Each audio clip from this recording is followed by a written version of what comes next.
Milhares de anos atrás, o rei Salomão disse: o que foi, há de ser novamente. O que foi feito, há de ser feito novamente.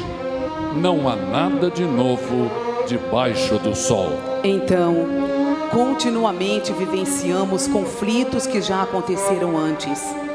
Em um acontecimento familiar, um pequeno país dominado pela religiosidade foi invadido e rapidamente estarrecido por um militarismo moderno e poderoso.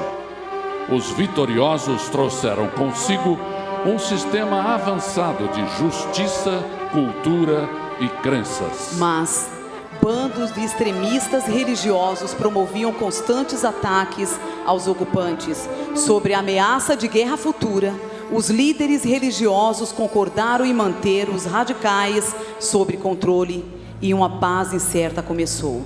Assim era a Judéia. O superpoder era Roma. E na semana antes da Páscoa, no ano 32, um outro líder carismático se aproximava da capital judia. Isso trouxe uma ameaça ao governador de Roma, Pilatos, e ao líder religioso Caifás. O líder carismático era de Nazaré. Eles o chamavam Jesus. O que Pilatos não sabia e Caifás talvez apenas suspeitava era que Jesus não tinha intenção de confrontar os romanos. Ele prometia uma liderança mais permanente. A primeira lição que aprendi desde que me tornei governador da Judéia foi que, como em todos os outros lugares, eu servia a Roma. E não importa onde eu estivesse, eu sempre teria informações à venda. Eu soube um dia antes que Jesus chegaria a Jerusalém. E ele chegou. Eu poderia tê-lo detido, mas ele não parecia ser a ameaça que Caifás dizia que era. Jesus aterrorizava Caifás, mas ele não era um Barrabás. Não estava juntando homens violentos nem armas. Sabem o que eu pensei? Jesus ameaçava muito mais os fariseus do que a Roma. Pilatos preveniu-me. Ele sabia que Jesus estava vindo para tentar derrubar os romanos. O nosso acordo era: se eu conseguisse controlar o povo, os romanos não atacariam o templo. Eu sou o sumo sacerdote. Eu sei e falo o que Deus quer que eu diga. Jamais poderia deixar que um homem, Jesus, arriscasse uma nação inteira. Os romanos, eles atacariam o templo, destruiriam e ninguém iria reconstruir. Jesus, o rei de Judeia, ele seria apenas um rei de entulhos. Jesus é meu filho, meu menino. Todos achavam que ele vinha a Jerusalém para derrubar os romanos. Estavam enganados. Ele estava mais preocupado com o trabalho dos fariseus do que com o trabalho dos romanos. Ele não queria ser rei do mundo deles, ele queria ser servo do mundo. Seus discípulos não haviam percebido isto, muito menos Tomé, provavelmente o homem mais imprevisível que conheci. Estavam chegando a um ponto que não havia retorno, e eu sabia disso. Os outros 11 também sabiam. Estávamos próximo de Jerusalém e tudo nos fazia seguir. Até que Jesus parecia um homem que sabia de tudo.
Desde o princípio, Deus tinha um plano.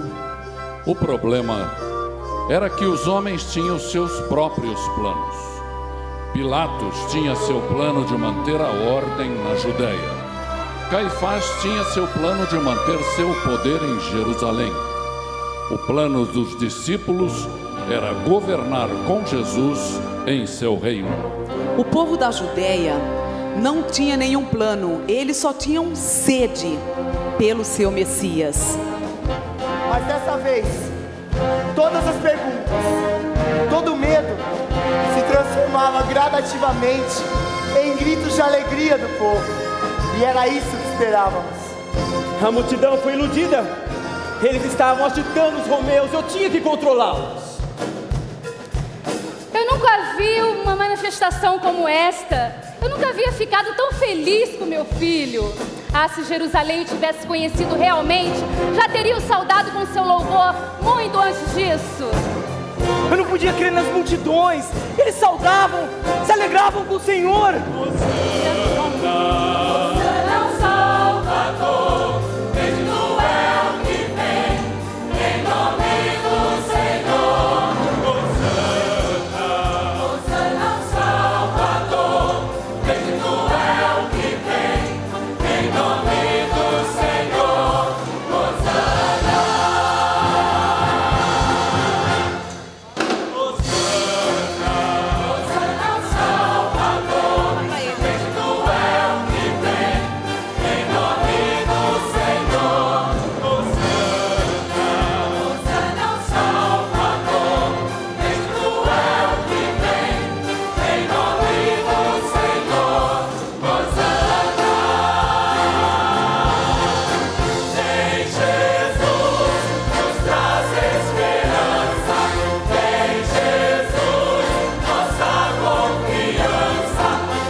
Tudo que eu ouvi falar sobre ele me levou a crer que ele sabia o que estava fazendo.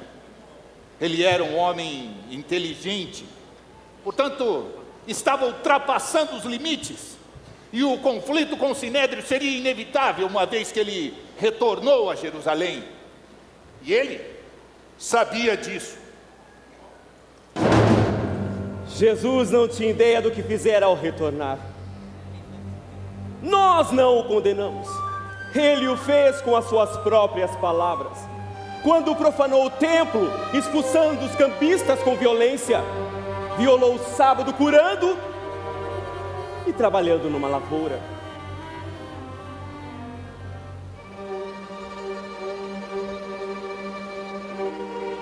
Mas nós tínhamos que fazer alguma coisa.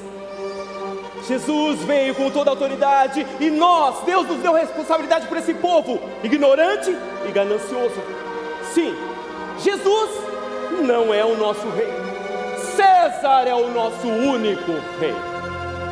Mas ele não poderia nos derrubar. Duvido até que essa ideia tenha passado pela cabeça dele. Ah, hipócrita! Jesus fez com que o povo voltasse contra os seus próprios líderes e depois teve a audácia de comemorar a Santa Ceia. Sim, com todos os seus seguidores. O que será que ele estava falando? Sem dúvida, estava incendiando o coração daqueles homens com o seu desejo de poder. Ou preparando um plano para poder se salvar quando a revolução acontecesse. Na verdade, Jesus estava preparando os seus discípulos para o que estava por vir. Enquanto se perguntavam quem teria o maior poder em seu reino, Jesus, o Filho de Deus, lavava-lhes os pés como um servo. O Filho de Deus como um servo. Ele não precisava de salvação. Ele seria o Cordeiro da Páscoa, o sacrifício que dá a salvação. Jesus sabia que iria morrer como sacrifício por todos, pelos discípulos, pelo Sinédrio, por Pilatos, por você. Os discípulos não entenderam. Podemos desculpá-los, mas nós sentamos em sua presença agora, cientes de que Jesus pretendia e fez o que ele fez. Jesus, há 2000 anos atrás, sabia que o que estava acontecendo naquela sala atingiria você hoje, bem aqui. Foi e é um momento de celebrar a última ceia, aquela em que o sangue do Cordeiro está no umbral da porta por todos nós. És tão humilde e tão bondoso, semblante lindo, vida nos dá. Com sede estamos e tão famintos, fracos, indignos, não temos paz, mas com seu amor amparou-nos, sentando-nos em sua mesa, onde nos serve e nos alimenta. E este momento contigo é mais terno, toalha nas mãos, recebe-nos em sua mesa.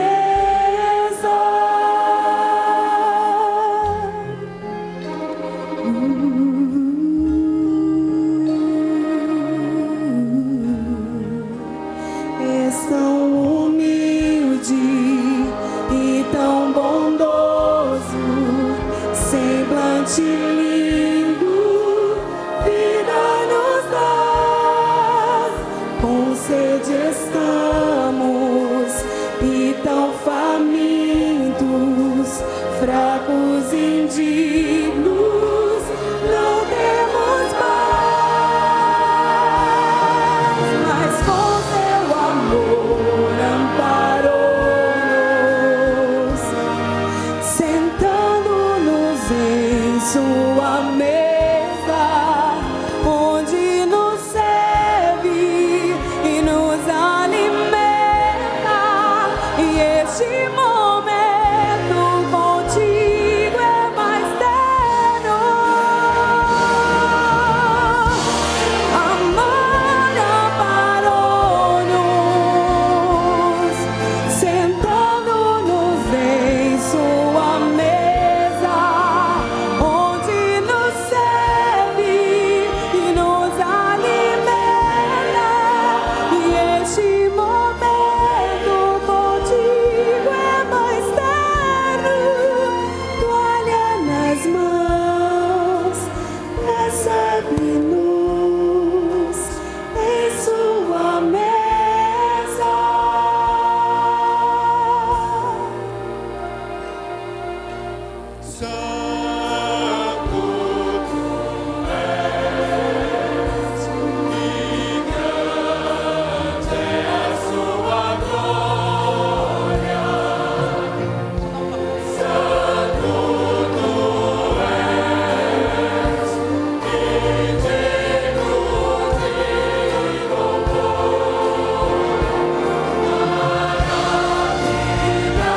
E quando comiam, Jesus tomou o pão e, abençoando-o, o partiu e o deu aos discípulos e disse: tomai e comei, isto é o meu corpo.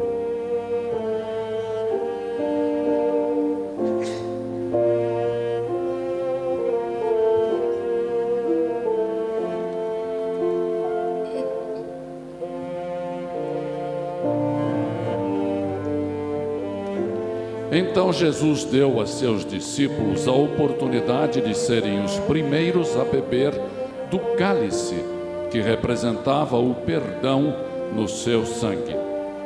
Bebei dele todos, porque isto é o meu sangue, o sangue da nova aliança, que é derramado por muitos para a remissão dos pecados.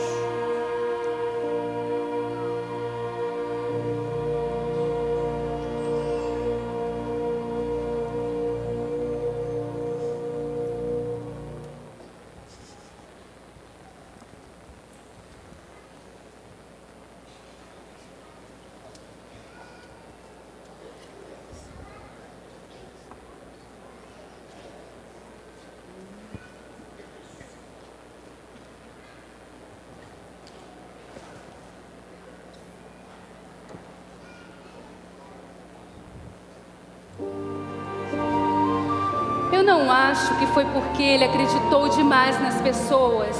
Ele era realista sobre as pessoas. Parecia enxergar dentro dos corações. Conhecia suas motivações, suas esperanças, seus sonhos. Mas conhecia também seus ciúmes e fraquezas. Por isso, quando soube que um dos seus o havia traído, fiquei surpresa. Mas eu sabia que ele não tinha culpa. Na ceia, Jesus disse a Judas Iscariotes que ele seria o nosso traidor. Judas saiu. As coisas pareciam estar fora de controle. Depois da ceia, Jesus foi ao Getsêmani com os discípulos. Ele tomou a Tiago e a João e foram orar num lugar reservado. Deixou todos nós em vigília. Por 2 vezes ele voltou e estávamos adormecidos. Na segunda vez, pudemos ouvir vozes. Imaginem só, Judas estava liderando um grupo de guardas do templo. Lá estava Judas. Seria o momento de dizer: tudo ficou claro agora. Mas não ficou. Teria Judas feito isso pelo dinheiro, pelo poder ou ciúmes? Ele sempre quis ser importante no grupo. Ele me diria: João, por que você está indo com Jesus e não eu? Como se importasse alguma coisa. Ele não era o líder do grupo, mas sim Jesus. Sabe, eu acho que Judas não estava pronto para ser o segundo líder.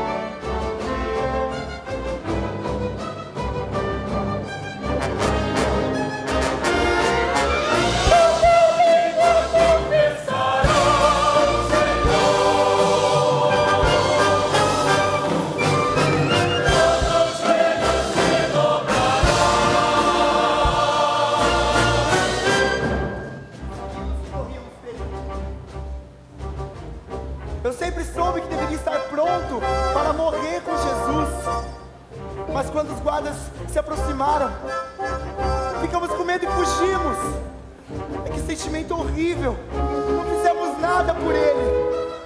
Somente Pedro foi correndo para ajudar a ele. Talvez ele fosse o único corajoso de nós.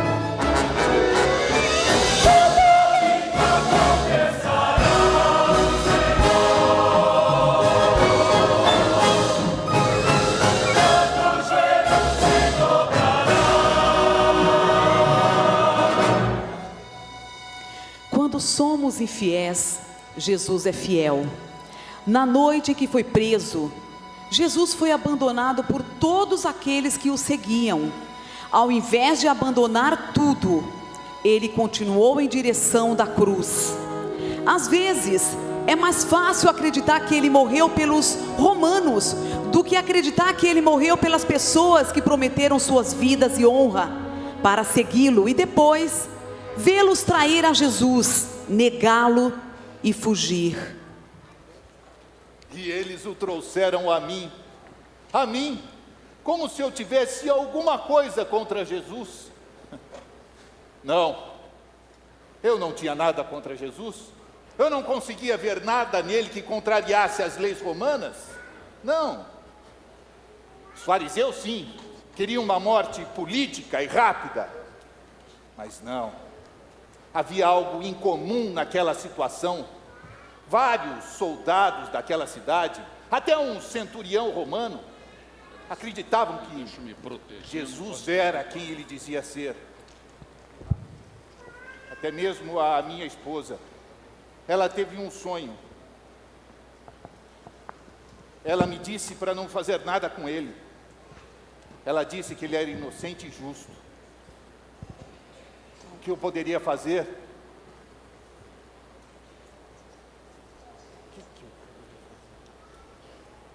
Você pode me ajudar? Por favor. Você mesmo. Por favor, me ajude.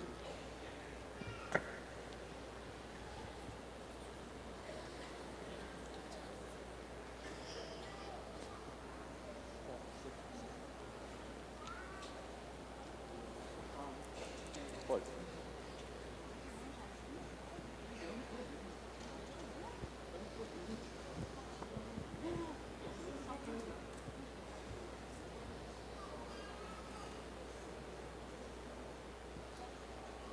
Era tudo que eu podia fazer. Obrigado.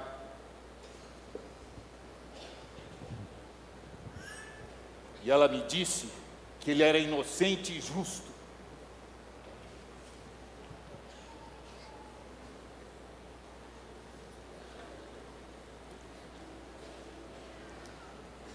Eu acreditei tanto naqueles poucos anos. Parece que tudo que eu havia crido morreu. Todos nós dissemos que morreríamos por ele. Não morremos. E quando me disseram que Pilatos iria crucificá-lo, por que eu acreditaria? Eu não acreditava mais nem em mim mesmo.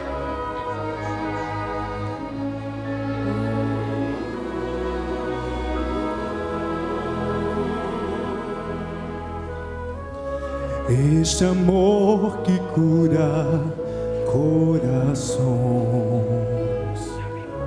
é o amor que se entregou por mim. Tanto amor que não posso entender.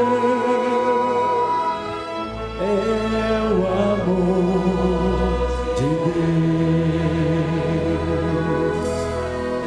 Grande amor,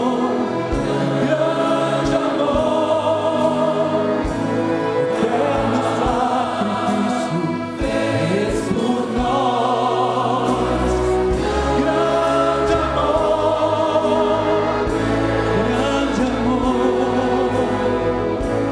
é o amor do Pai. Como eleito esteve entre nós, ensinou-nos sobre este amor. O Messias é o Rei dos Reis, é o amor de Deus. Grande amor, eterno sacrifício fez por nós.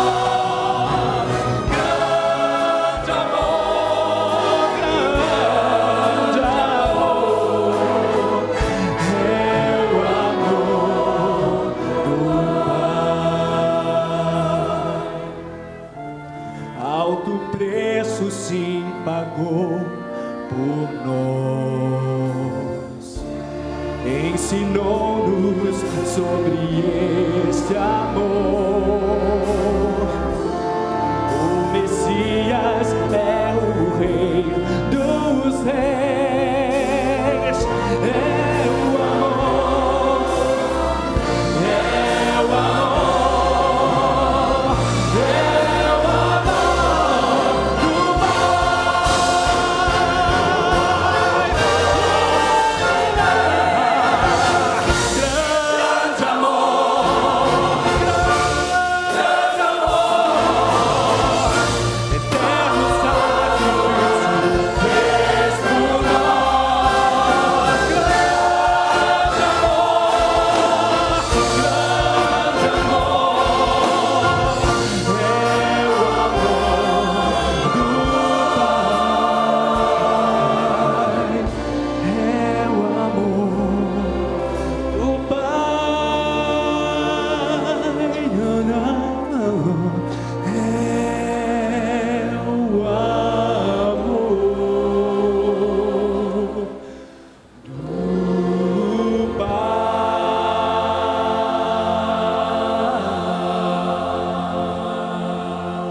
não tinha forças para compreender o que estava acontecendo com Jesus, até o momento que eu vi indo para a cruz.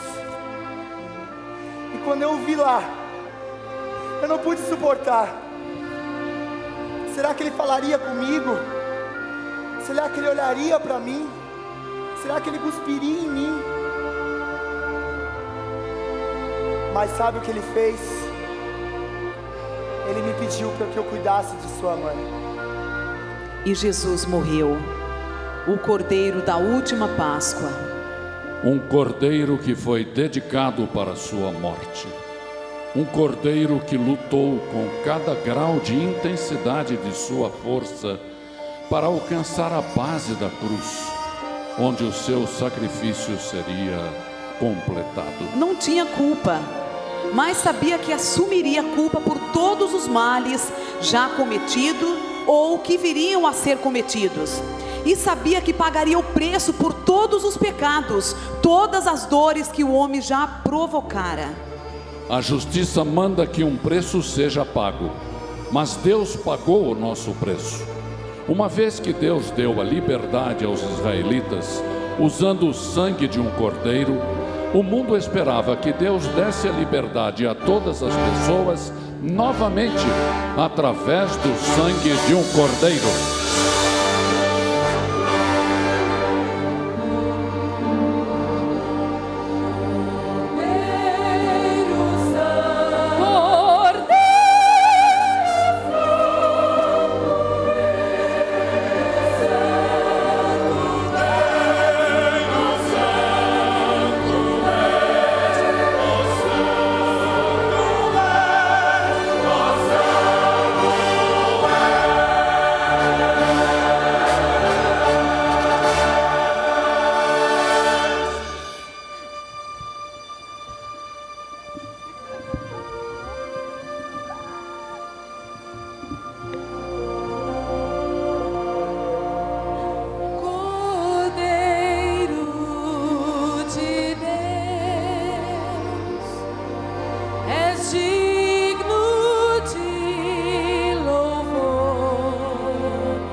surpresa em vê-la chegar ao Gólgota vivo. Se eu não soubesse que era Jesus, eu não ia acreditar que era ele ali.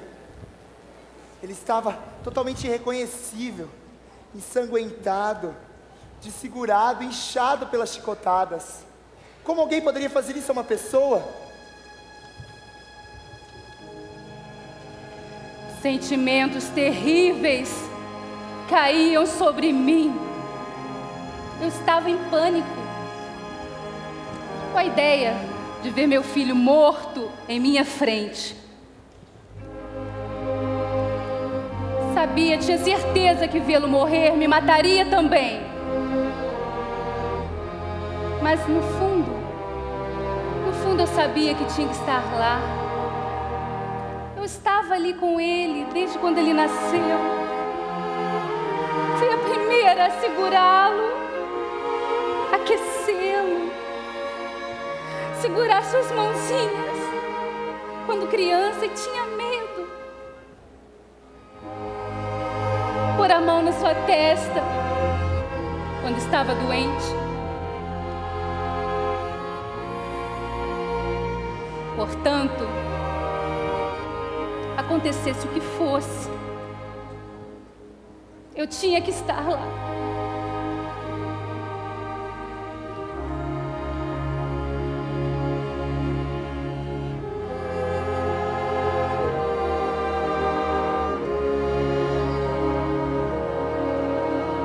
Penso como ele morreu, tanto castigo recebeu, só pra salvar a mim, me libertar. Sua vida eu pude conhecer, posso contar tudo a você, a forma como Cristo se entregou. Oh, que amor tão grande Jesus demonstrou na cruz. Este amor me redimiu, limpou, mudou o meu ser e se tornou tudo para mim. É mais que uma história, muito mais do que um dia eu mereci. Ele é o ar que eu respiro, a água da vida e o chão sobre os meus pés. É tudo sim, tudo para mim. É tudo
sobre os meus pés.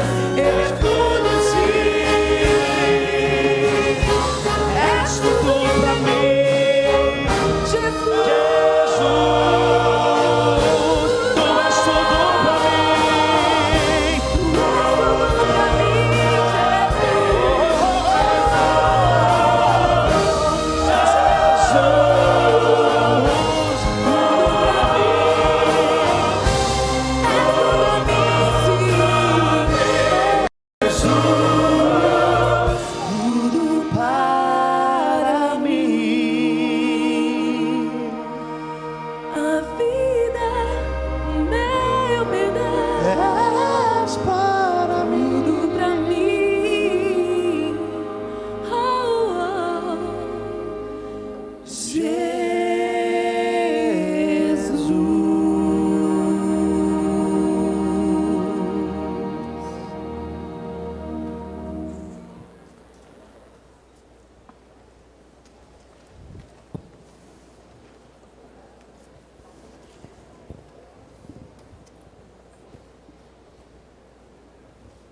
Caifás queria homens guardando o sepulcro o tempo todo.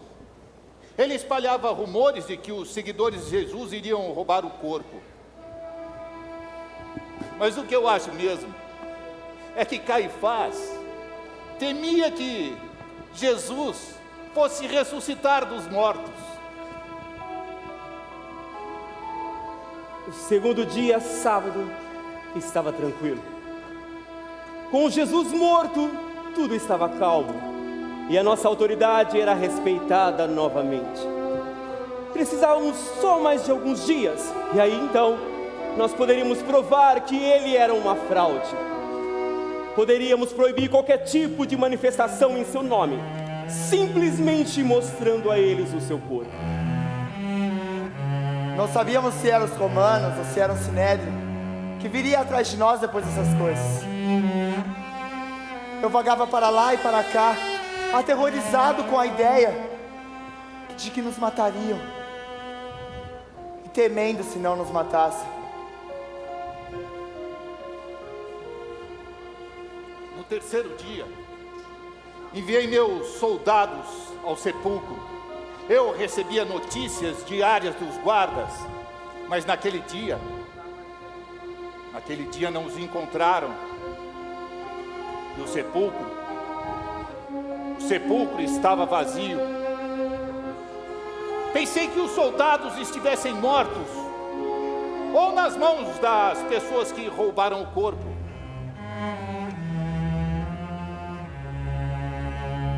Mas se eles abandonaram os seus postos, seria melhor que estivessem mortos.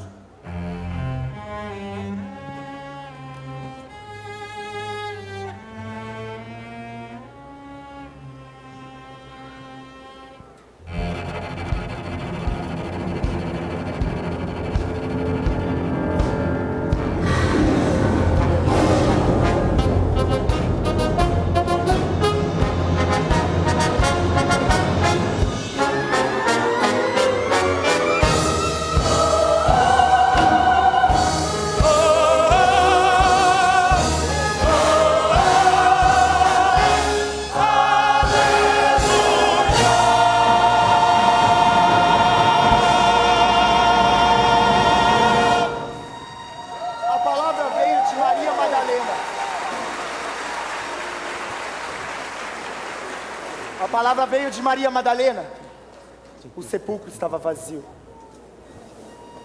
A princípio acharam que fossem os romanos que tivessem retirado o corpo. Mas então viram os anjos e os guardas fugiram. Fui correndo chamar Pedro. Saímos correndo o caminho todo até o sepulcro.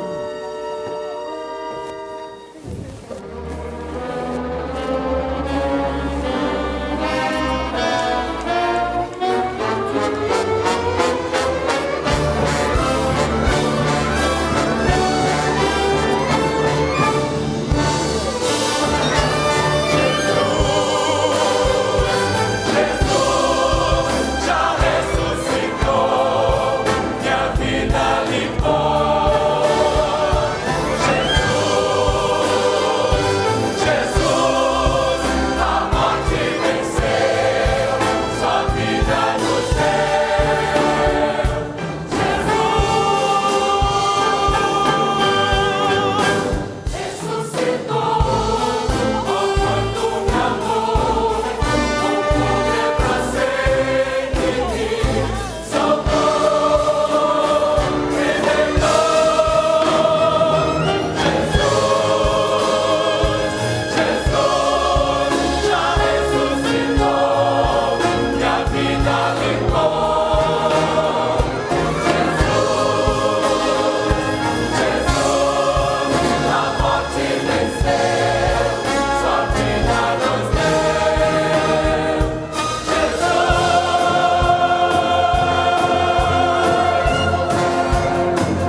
Aleluia, Ele vivo está, Cordeiro Santo de Deus. Aleluia, Ele vivo está, todo poder é seu, de coração sua voz, todo o seu amor, levante e louve. Se Jesus vivo está, aleluia, Ele vivo está, Cordeiro Santo de Deus. Aleluia, Ele vivo está, todo poder seu, de coração sua voz, todo o seu amor, levante e louve, levante e louve, levante e louve.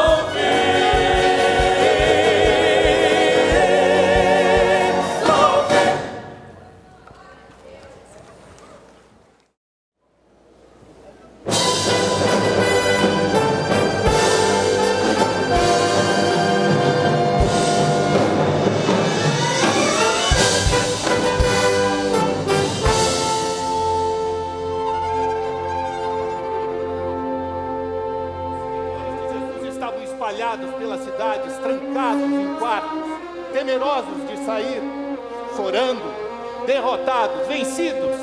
Eu não tinha mais o que temer. Eles não eram homens que se juntaram a Jesus por dinheiro ou influência, não. Com Jesus morto, eles não tinham mais nada o que ganhar, o que poderia tirar até a vida deles. Se fiz bem o meu trabalho, Roma nunca mais ouviria falar o nome de Jesus Cristo. Então, eles dizem que ele se foi, ele ressuscitou. Não vou pôr minhas esperanças nisso novamente, para depois pelo morrer, igual aconteceu na Páscoa. Encontramos os guardas. Eles dizem ter visto os anjos e Jesus sair do túmulo. Ah, mas é claro, eu falaria o mesmo se soubesse que estava prestes a ser executado. Porque esta condenação para quem abandona o seu posto, segundo os romanos. Então, eu reuni esses soldados e disse: falem que vocês foram atacados por ladrões de túmulos. Para que essa história fosse um pouquinho mais verdadeira, eu dei um pouquinho de dinheiro a eles. E assim, eu fui pessoalmente falar com eles, em nome deles. Havia rumores que Jesus apareceu para algumas pessoas depois que o sepulcro for encontrado vazio. Mas o que realmente mudou as minhas palavras foi quando ele apareceu para mim. Muitos de nós estávamos escondidos em quartos, fechados, temendo e pedindo a Deus a direção do que fazer. Mas Jesus foi ao quarto fechado, não como fantasma, mas com um corpo físico. A partir daquele momento, eu me transformei para sempre. Mas Tomé não estava lá. João parecia ter visto uma assombração. Ele acreditava ter visto o Senhor. Mas foi quando eu vi o ferimento ao seu lado e os cravos em suas mãos e toquei. Assim acreditei. Tomé precisava vê-lo pessoalmente. Eu não poderia culpá-lo. Foi só quando eu vi Jesus vivo é que minha crença mudou. Passaram-se 2 semanas. Os outros estavam convencidos. Se ele era real, eu saberia. Então, quando estávamos jantando, de repente ouvi uma voz: paz seja convosco. Ah, não tive dúvida, era o Senhor, era Ele. E ele acreditou. O Senhor está vivo. A minha fé estava morta, mas ela ressurgiu das cinzas. Meu Senhor vive. Jesus está vivo, meu Senhor.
apenas algumas semanas, aqueles homens choravam trancados em quartos, temerosos de sair.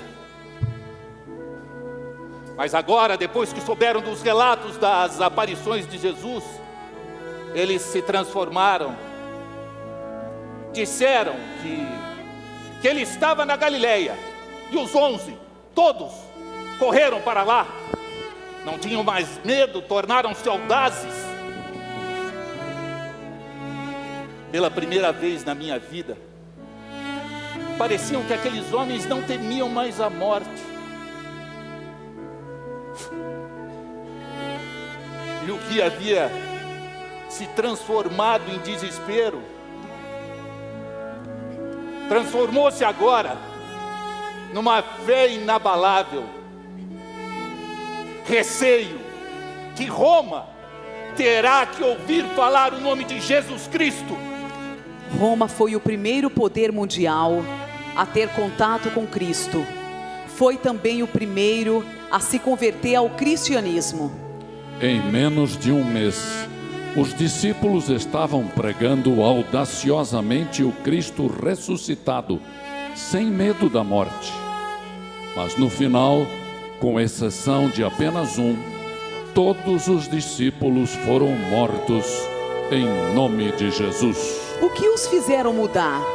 Por que sacrificariam tão prontamente as vidas que lutaram tanto para preservar? Homens que buscam dinheiro, poder ou influência, temem a morte mais que qualquer outro homem. A única coisa que poderia explicar aquele fenômeno era a crença. Uma crença que foi além do simples reconhecimento de um fato. Você entende? Acreditar simplesmente não é suficiente. A crença é completada pela decisão de seguir e testemunhar. E na Judeia, 2000 anos atrás, logo depois da Páscoa, 11 seguidores de Jesus de Nazaré creram e testemunharam. E foi isso que mudou o mundo. Tomé teve a oportunidade de acreditar, porque pôde ver o Cristo ressuscitado, mas nós temos uma oportunidade ainda maior. Jesus disse: porque me viste, Tomé, creste, bem-aventurados que não viram e creram. Sacrifício de amor que me comprou, ungido do Senhor, pelos cravos em tuas mãos, graças eu te dou, ó meu Senhor, lavou minha mente com